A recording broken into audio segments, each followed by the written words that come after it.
In patch 10.18, the best Misfortune build is still the Sanguine Blade build. It has a ridiculous win rate across all elos, and if you want some free wins, then you should definitely play it.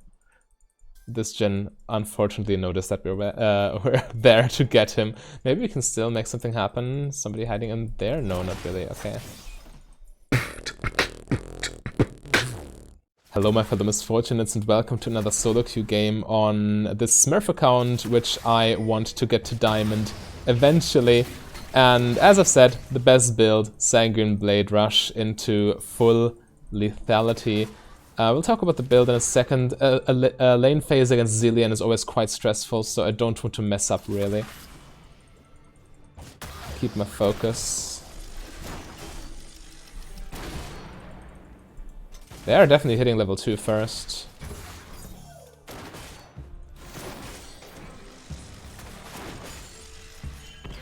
After that melee minion, we need to back off. Yeah, they're level 2, we're level 1. So we just wait on the tower, wave is pushing towards us, so nothing to worry about.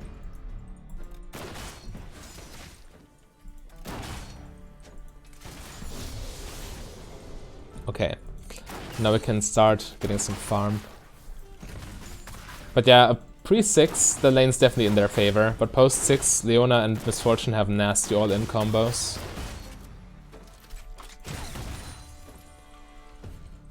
Obviously Zilean's ultimate counters that a little bit, but it's still in our favor post-6. In this lane, I also think we need to start Vamp Scepter for our first component, because of Zilean poke.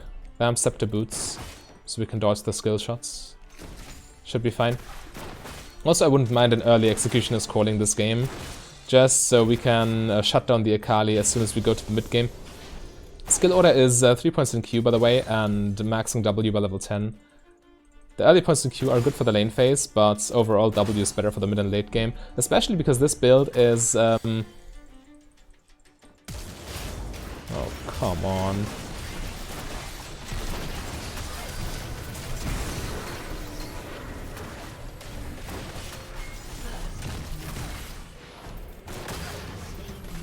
How?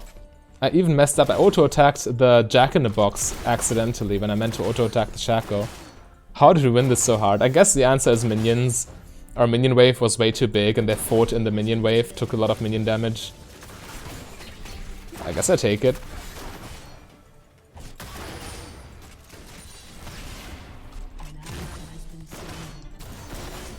We should shove this under tower and then base.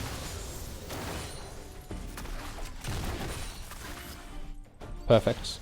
Okay. Whew, explosive start. But this gives me the opportunity to talk about the build, doesn't it? So the build is always the same pretty much. It's Sanguine Blade, Berserker's Greaves, Dusk Blade. You can see it here on the screen right there. Actually, this is fine. Oh, wait, I can just wait for the... Keep my potion. Okay, perfect. So, yeah, Sanguine Blade first and Berserker's Greaves second. With these two items, you already can take towers like a boss. All the attack speed, the armor penetration, and the attack damage work against towers. And Dusk Blade second, then mostly Edge of Night, Mortal Reminder, Death's Dance. In some games you need early Executioner's Calling, but still upgrade Mortal Reminder fourth. In other games, you need Mortal Reminder third item. It really depends, but in this game I think it's safe to say that Edge of Night third is the superior option.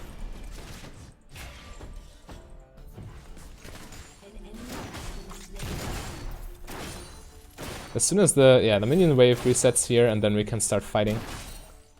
Pushing our item advantage. Or maybe Jhin just based. In any case, they're not in lane, and this is a nice window of opportunity to take Dragon for us. Jhin has the starting items, so it's highly likely he's in base buying items right now. So yeah, free Drake. Perfect. Take the free stuff, win the game, as all of you know.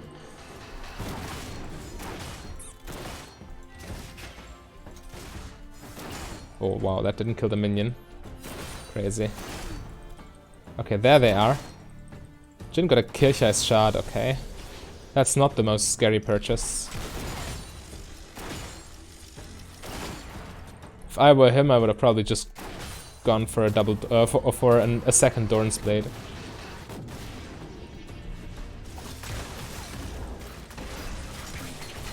The power of boots, huh? Dodging skill shots left and right. And especially with lifesteal, the thing is, Misfortune with lifesteal is super strong inherently, because her passive works with lifesteal and her Q does so as well. But also with the overheal shields, okay, I will explain later. He's dead, right? Okay, it was enough. Yeah, but as long as you have the overheal shield, it's actually impossible to knock you out of strat. You need to take a direct hit to your health pool, or else the bonus will stay there. And with a strat bonus, it's even harder for Zilean to land his bombs, obviously. Another reason why Vamp Scepter early is super strong. In this matchup, or in any matchup that is skill shot based.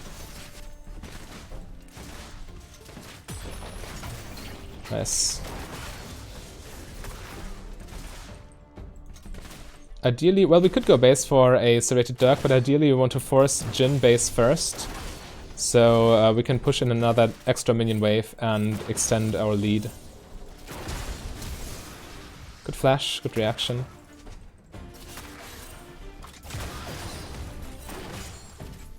Qiyana behind us.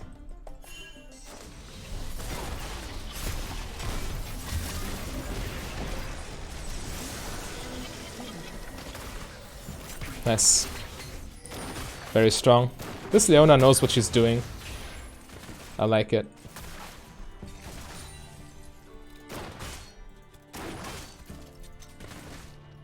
But still, we wanna... I have even more gold now, but we want to force Jhin out of lane before we do anything. Going base first is always a mistake.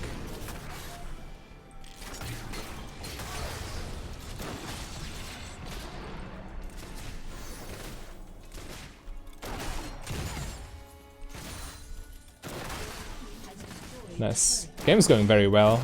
Other lanes are winning too.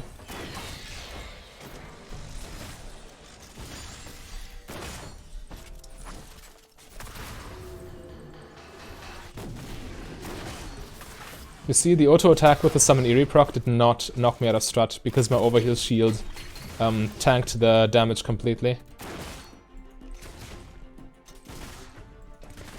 Normally Zilean would counter Misfortune's strat by going for auto attack and then placing his bombs. But as long as I have a shield, it's not possible for him. Okay, we got our 3 points in Q, so we start maxing W now. This looks like a promising dive. Zilean's still level 5.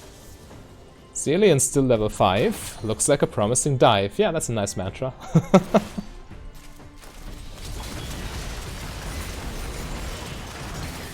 And he walks back into my ulti. Leona dies though. I'm not sure if my heal actually reached her. If my cursor was above Vi, then my heal goes on to Vi, which is bad in that situation. I doubt Qiyana will stay here.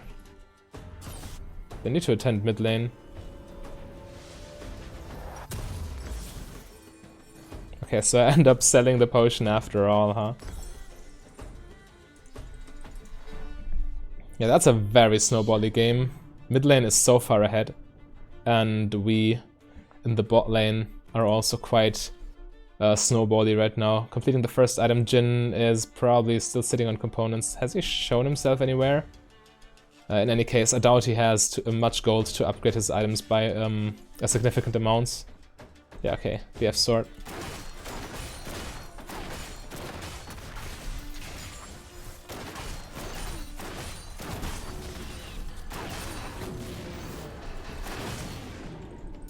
Drake spawning. We should just rush it. Buy a space. We definitely need to wait for her, but we need to get it still.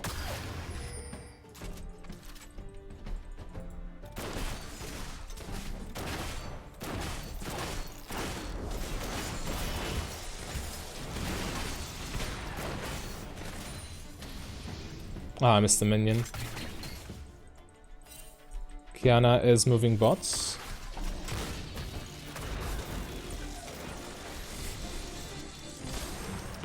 He still only connected one of them. I got my ulti in 4 seconds. I would say we just dive them.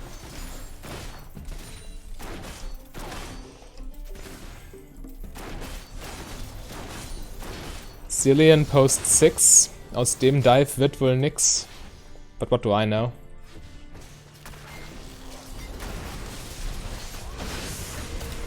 Uh-oh. I'm so dead. Yeah. Oops. Without Shaco that might have worked, but we didn't pay attention to that, and oh my god, Akali is going wild. 4 kills. Part of me wants to buy Executioners right now. She will finish her Gunblade and lane phase is over, so I don't mind actually.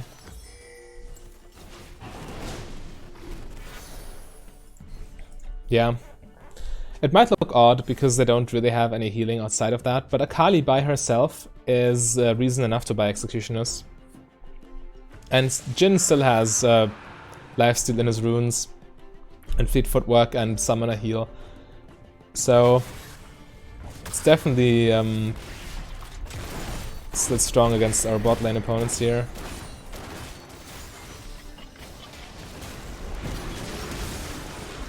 Jhin flash. I can tank those, it's fine. The 0 damage Jhin ulti. They're all here again.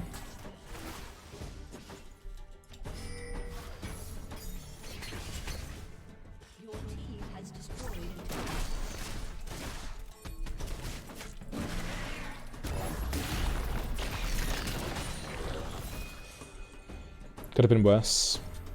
Our tower is still fairly healthy. Uh-oh.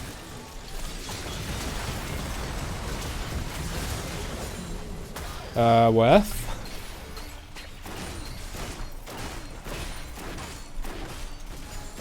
Yeah, Leona plus Misfortune is a nasty combo.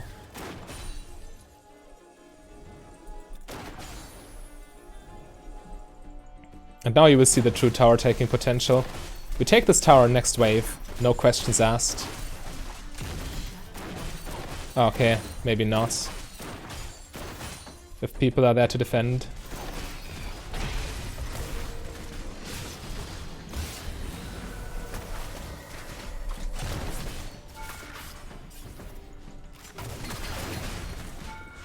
Still. It's taking too much damage and they're too low to defend it further.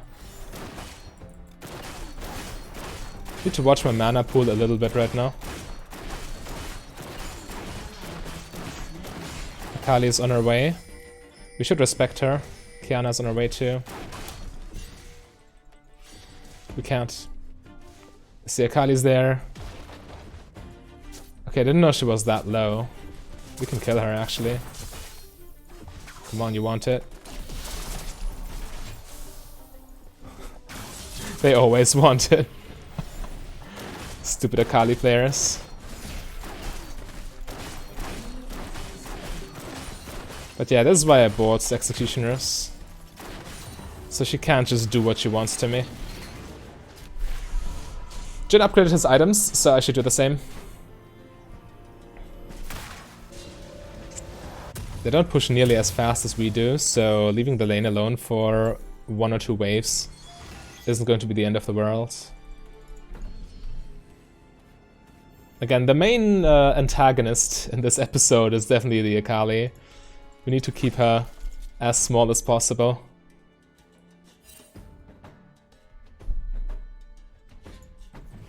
All hail Executioners calling.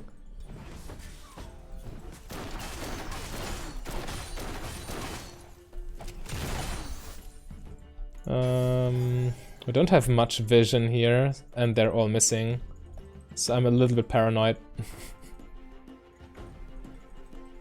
Okay.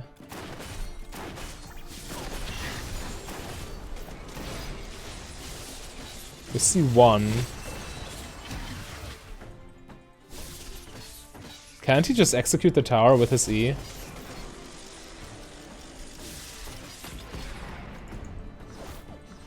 Yeah.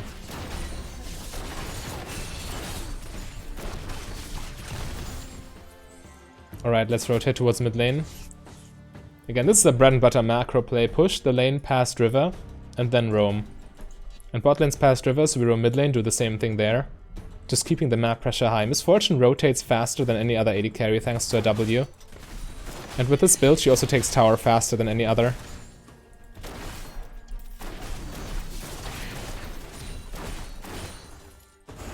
Again, push past river, roam. We got...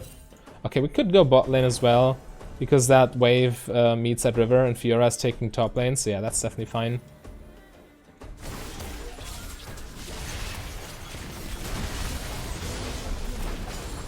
Okay.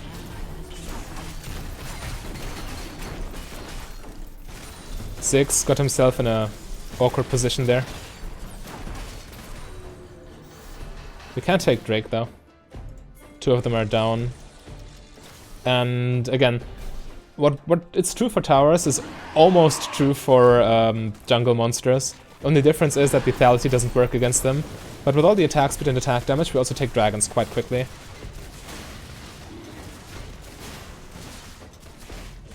I could use Q here, but I think saving my mana is a little bit more valuable in case we need to fight. Yeah, we can take one more wave bots and then roam again.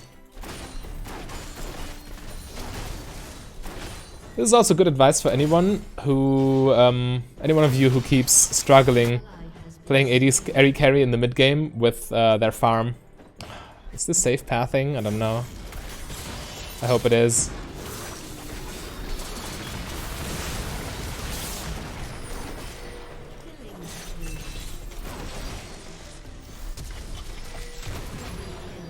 Oh, had he walked towards Jhin, he would have died off the Q bounce. Would have been funny. I can 1v1 Kiana, I think. If she wants to. Okay, she doesn't want to.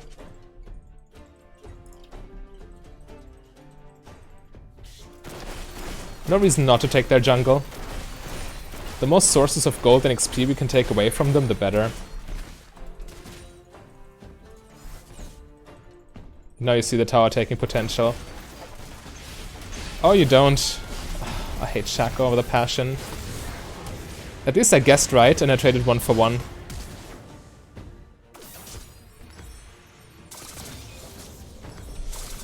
Okay. Yeah, we definitely need to keep that in mind. We're playing against 3 assassins as an immobile AD carry. Even though we're fed, we shouldn't go too ham with our positioning. Try to stay safe, try to make smart rotations. This, I contradicted my own macro mantra of pushing and then roaming and then taking your push to a different lane. Simply because I wanted to show you how fast I could take down this tower, but it was just unsafe. You can never hit a tower as an AD carry unless you 100% know that it is free, because, well, if you get engaged under tower, as it happened right there, you are very likely to just die no matter how fed you are. Taking towers is always a huge commitment as an AD carry. Right, push past, river, roam. So we move with our team now. I also got my ulti.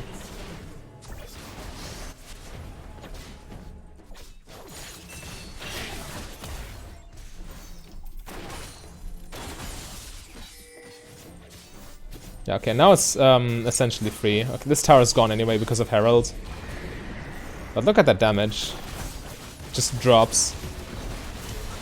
It just drops even without Herald, okay. It's actually quite nice. Herald can keep her health bar and use it on the other tower here, which we can't attack as freely as the one prior. Yeah, this is a free inhibitor now. Ouch. Ouch, no! Stun lock. I still take one with me. But we definitely got ahead of ourselves. We got locked by a crowd control here. Yeah, I was stunned for almost 3 seconds. I still managed to kill one of them. Yeah, that was quite bad. Positioning-wise, micro-wise, team-fighting-wise. I just got way too tunnel-visioned on those juicy towers and inhibitors. It is what it is now. Need to play it smarter next time. I even said it. This tower is not as free as the other one because they can defend it. Those inner towers are very easy for them to defend because they're not that far apart from each other. And we were just all standing there, begging to get stunned by Zilean and Qiyana. Oh well, you learn from your mistakes, huh?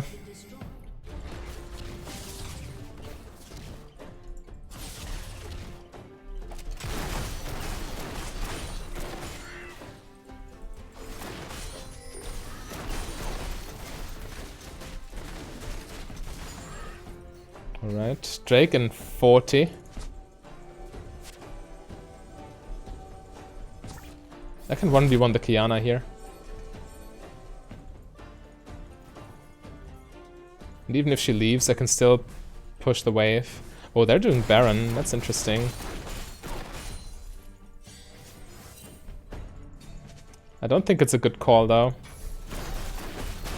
Not with the Dragon Soul spawning. Because this is way easier to take than Baron, obviously, and it's a similar payoff. Dragon Souls are worth so much.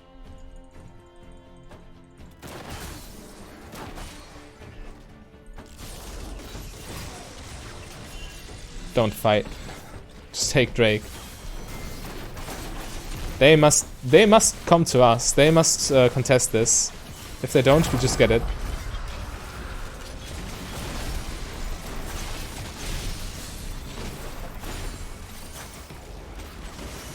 So far, so good.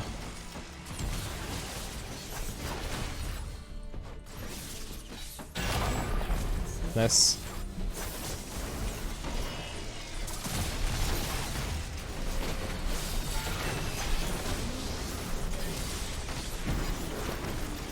Just take the tower, no reason not to. You should never dive unless you absolutely have to. Taking towers is always safer. Because dives can go horribly wrong. Towers can't really defend themselves. As long as you have a minion wave. Can we keep pushing? We don't have a wave here, do we? Yeah, we can.